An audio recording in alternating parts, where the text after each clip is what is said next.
In Atlanta, a beautiful, successful woman full of life. She has that laugh that everybody recognizes immediately. She's taken and never seen again. You don't hear of a young black girl just disappearing.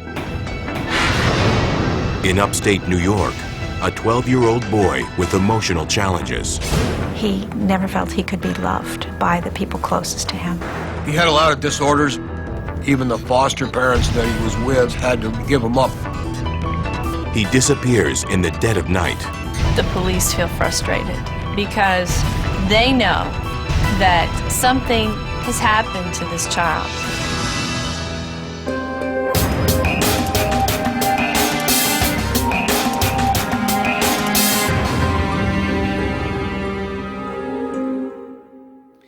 Monica Bowie seems to have it all. Intelligence, drive, beauty, and love. Then one summer night, she is violently abducted. Now her family and police wonder if it's her closest connections who have put this Atlanta up-and-comer in harm's way.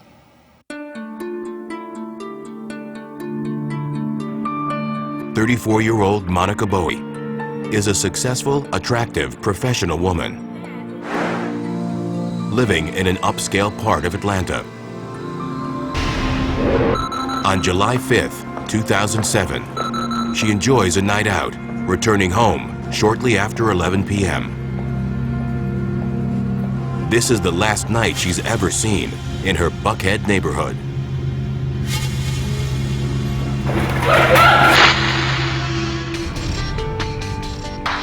Monica Bowie grows up in Pittsburgh, Pennsylvania.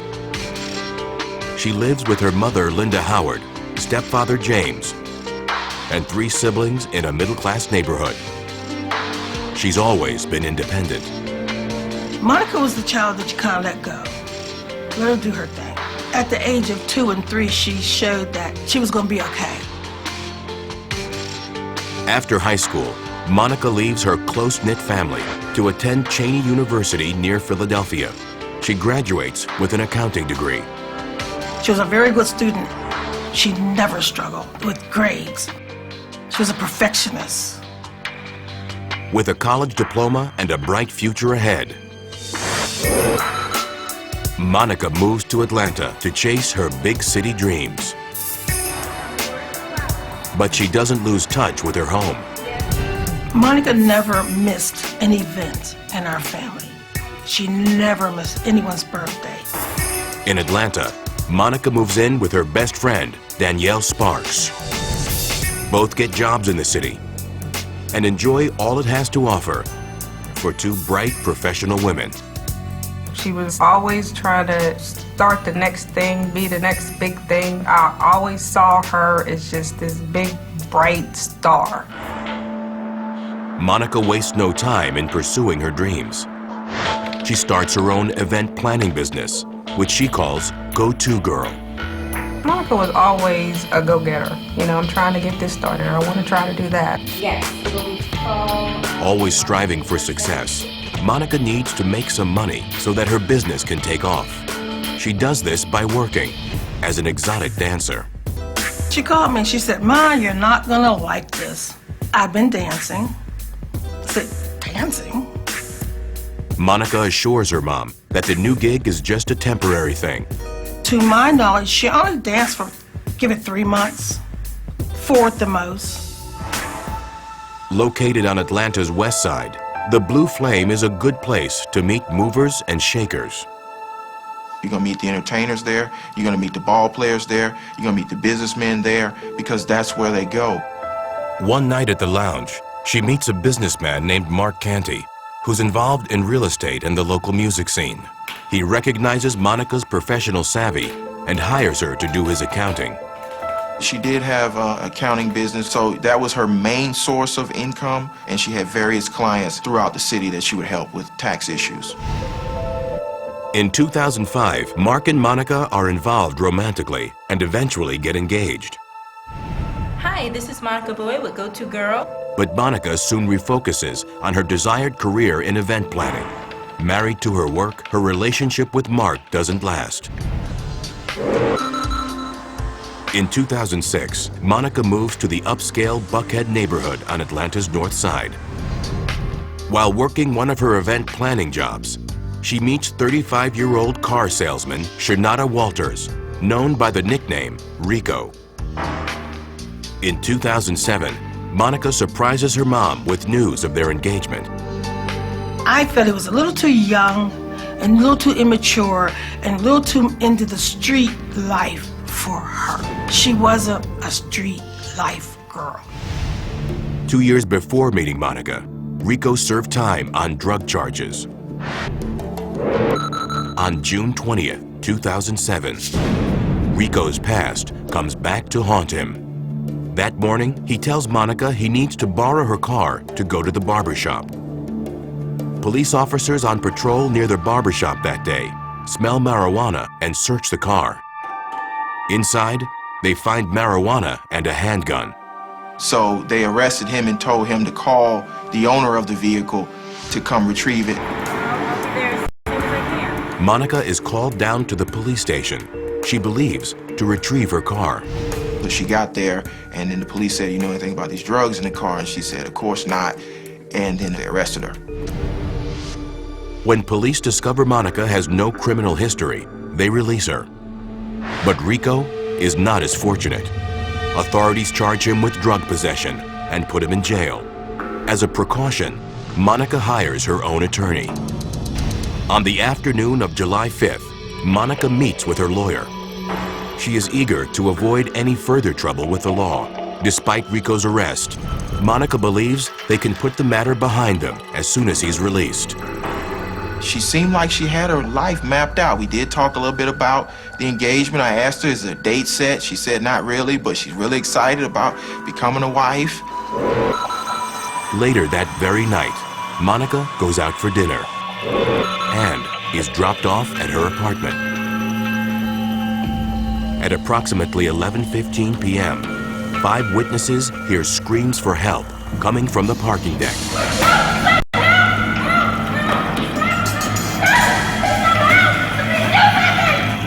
Monica is said to have been forced into a car. The car then speeds away into the night.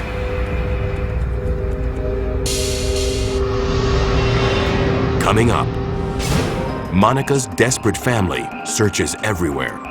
We walked, we put flyers out. I don't even know where we were, but we didn't care. We went anyway.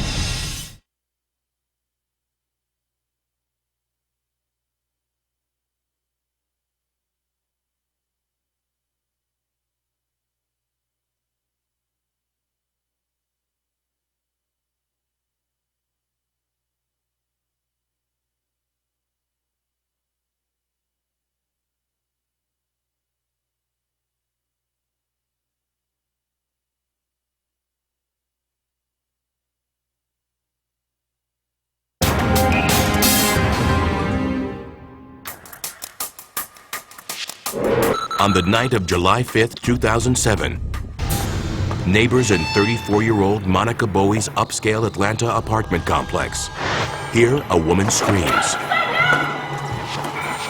Seconds later, a reddish Mercury speeds away. Witnesses immediately call 911 after hearing the ruckus and seeing the car race off. Police are there within minutes of the initial report, canvassing the neighborhood and looking for evidence at the scene. But the vehicle could not be tracked down, and Monica is nowhere to be found. Even in Atlanta's nicer neighborhoods, trouble is not unique. But in Buckhead, a crime like this is extremely rare. I can say probably 10 times maybe in my career that I've worked a true kidnap. Nationally, only 4% of missing person cases are classified as involuntary, meaning a kidnapping or an abduction. Now, Monica Bowie is considered to be one of those. Hours after Monica disappears, police are still canvassing the area when they observe a suspicious man walking around her apartment complex. After watching him get in his car, police pull him over. They find out his name is Lonnie Bennett. Bennett happens to be a friend of Monica's fiancé, Rico Walters. On the passenger seat of Bennett's car, police discover a paper bag full of cash. Authorities won't reveal how much. After they bring Bennett in for questioning, they soon determine he's got a criminal history in Georgia, one that includes narcotics and theft charges. The fact that he was in that area with that money and Miss Bowie was missing. I think it's curious. I think it's very curious. The next day, back in Monica's hometown of Pittsburgh, Pennsylvania, her mother, Linda, gets a call from DeKalb County Police. And he said, I have to tell you that she is missing. Then it was like I was in a tunnel. Linda, her sister Joan, and their 2 daughters immediately hop in the car and drive almost 700 miles from Pittsburgh to Atlanta to meet with police. The family is more determined than frantic. I wanted Monica. You know, there's really nothing that they could say to me. It's like, produce her.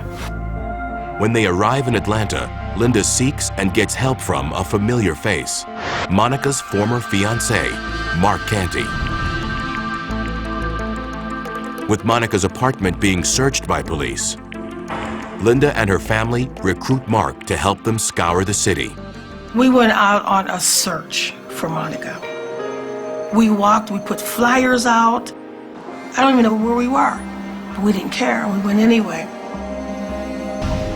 Local reporters are now hot on the story and begin to believe that the people Monica associates with, including her fiancé, Rico Walters, may have put her in danger. Looking back at this case, there were some shady characters in Monica's life. Monica has a big heart, but sometimes she could put a good spin on a bad situation. She always wanted to find some good in everything. She gave people her friendship that didn't deserve it. Because of his arrest several weeks earlier, Monica's fiancé is in jail at the time she is abducted. Monica's mother wonders if Rico has information that he's not sharing. She goes to speak with him herself. And he looked me in my face and said, I didn't do anything and I really don't know anything. And I said, but I don't believe you. He couldn't have taken Monica himself.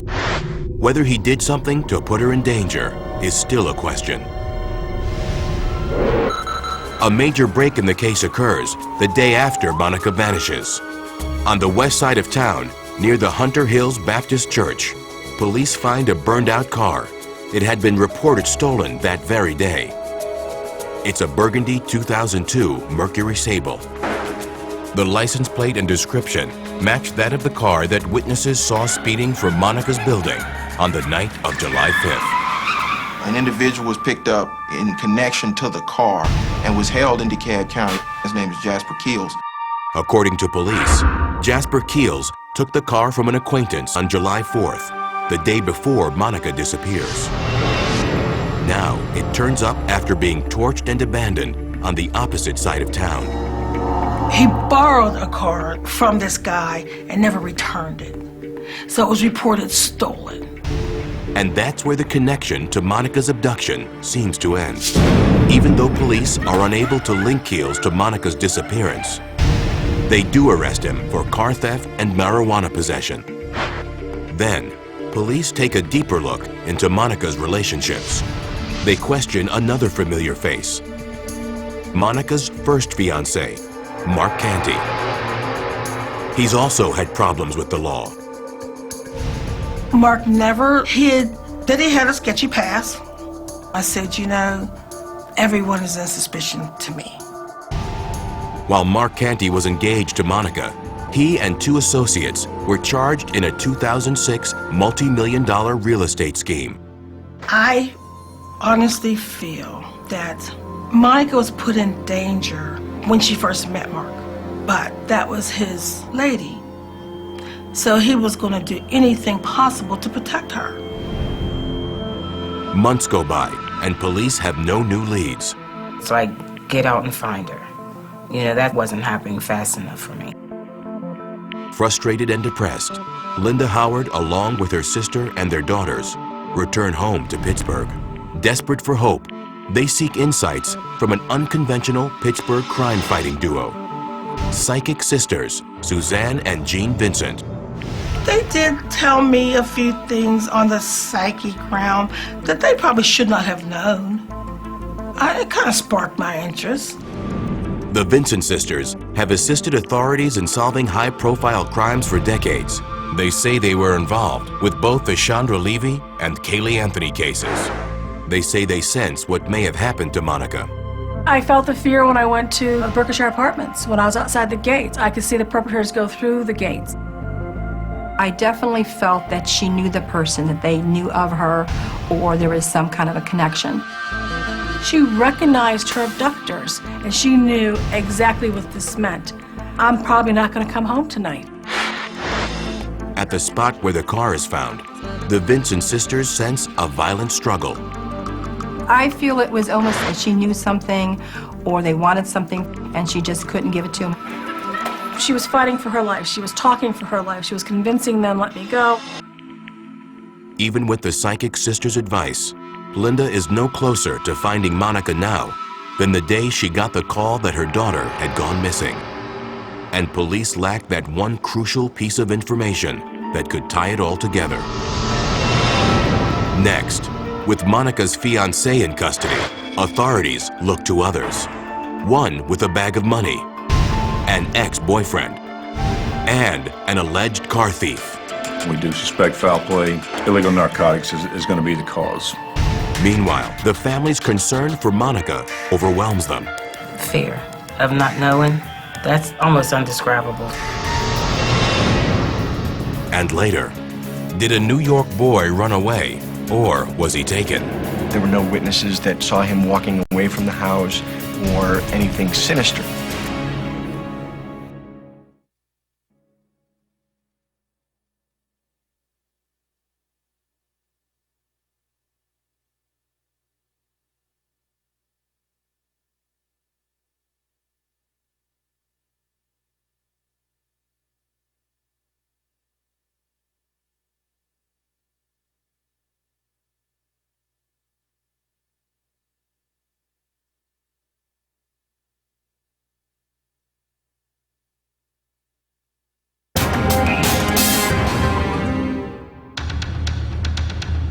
On the night of July 5th, 2007, witnesses hear the screams of Monica Bowie, and she's forced into a car by two men.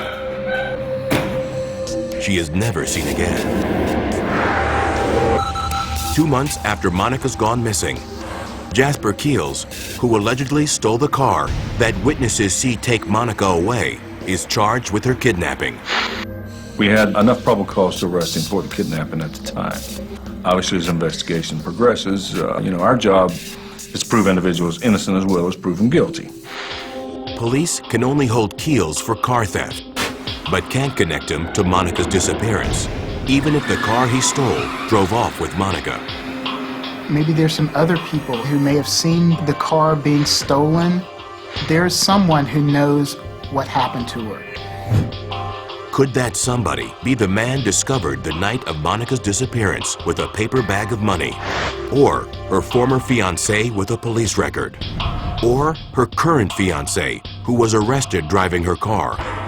All have two things in common: a history of run-ins with the police and some sort of connection to Monica. We do suspect foul play. Illegal narcotics is going to be the cause. Police won't give specifics about how they believe Monica is linked to these men's activities. The case is suspended at this point. We've run down every lead that we've had. Monica's family and friends miss her and are hopeful for her return, or at least some closure. This is a victim. This is someone's sister. This is someone's child. This is someone's loved one. I never thought I wouldn't see her again. That never crossed my mind. Fear of not knowing, that's almost undescribable to me. Linda's family still sets a place for Monica at the table for Thanksgiving and Christmas dinners. And every year, they celebrate her birthday. We all hurt deeply. We do. But we're so close. When we each need a cry, we're there. We each need a laugh, we're there. So we have somebody we can hang on to. My faith is real big, and I'm not giving up. Never give up. Was Monica Bowie a victim of circumstance? Or did she get caught up in a dangerous lifestyle? Her family has put all of their resources toward finding their loved one. Police believe Monica is linked to some questionable activities, but for those who love her, that doesn't matter. They simply want their child back. Help us learn what happened to Monica Bowie. Please call the number on the screen or go to our website, tv1.tv, for more information.